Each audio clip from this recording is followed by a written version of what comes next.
তিনি ছিলেন মধ্যম আকৃতির সুঠাম দেহের অধিকারী একটি মানুষ।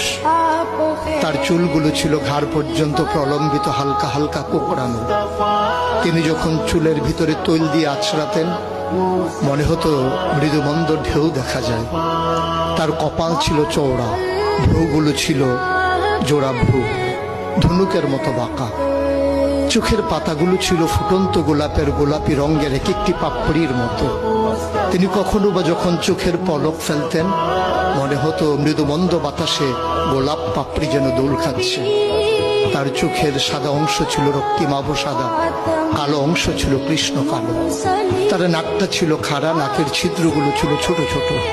নাকের নিচে ছিল সরু চিকন গোঁফ, গোঁফের নিচেই সেই গোলাপি রঙের ঠোঁট। তার ঠোঁটগুলো যখনো কখনো বা মুচকে হাসত। গোটা পৃথিবীর মানুষ অবাক বিস্ময়ে দেখত। গোটা পৃথিবী